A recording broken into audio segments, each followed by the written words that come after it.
രണ്ട് നോട്ടീസ് അയച്ചുകൊണ്ട് കടലിനും ചെകുത്താനും ഇടക്കായി നിൽക്കുകയാണ് തെരഞ്ഞെടുപ്പ് കമ്മീഷൻ. ഒരു വശത്ത് ബിജെപി പരാതിയിൽ രാഹുലിനെതിരെ നടപടിയെടുക്കണം, എടുത്തേ പറ്റൂ.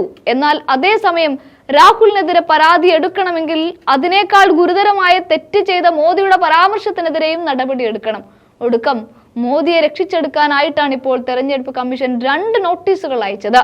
ഒരു നോട്ടീസ് മോദി പരാമർശത്തിൽ ബിജെപിക്ക്, മറ്റൊന്ന് രാഹുൽ പരാമർശത്തിൽ ഖാർഗെയ്ക്ക്. ഒരിടത്ത് JP നദ്ദ വിശദീകരണം നൽകണം, മറുവശത്തോ ഖാർഗെയും. താരപ്രചാരകരുടെ ചുമതല പാർട്ടി ദേശീയ അധ്യക്ഷന്മാർക്കാണ് എന്നിരിക്കെയാണ് ഇത്തരം നടപടികളിലേക്ക് തെരഞ്ഞെടുപ്പ് കമ്മീഷൻ നീങ്ങിയത്. എന്നാൽ അതേസമയം തന്നെ നദ്ദയുടെ വിശദീകരണം കേൾക്കാൻ നിൽക്കും മുൻപേ തന്നെ 29-ന് 11 മണിക്ക് മോദി വിശദീകരണം നൽകാൻ തെരഞ്ഞെടുപ്പ് കമ്മീഷന് മുന്നിൽ ഹാജരാവണമെന്നും പറയുന്നുണ്ട്.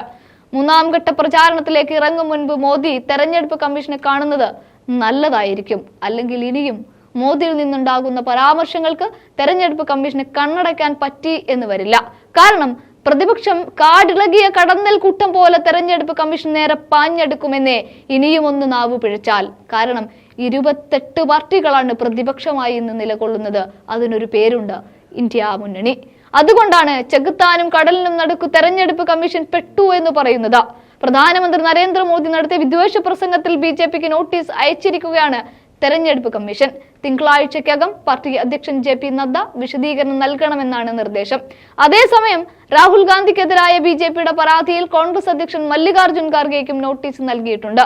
രാഹുൽ പ്രസംഗങ്ങളിലൂടെ തെക്ക് വടക്ക് വിഭജനത്തിന് ശ്രമിച്ചുവെന്ന പരാതിയിലാണ് ജനപ്രാതിനിധ്യ നിയമത്തിന്റെ 77-ാം വകുപ്പ് പ്രകാരം തിരഞ്ഞെടുപ്പ് കമ്മീഷന്റെ നടപടി. താരപ്രചാരകരുടെ ചുമതല പാർട്ടി അധ്യക്ഷന്മാർക്കായതിനാലാണ് ഖാർഗെയ്ക്കും നദ്ദയ്ക്കും നോട്ടീസ് നൽകിയത്.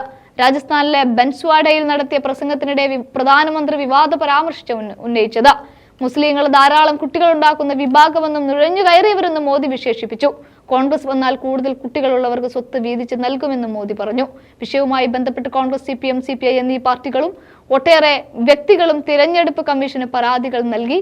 നടപടി സ്വീകരിക്കാത്തതിൽ വിമർശനം ഉയർന്നതിനിടെയാണ് ഇന്ന് കമ്മീഷൻ നോട്ടീസ് അയച്ചത്.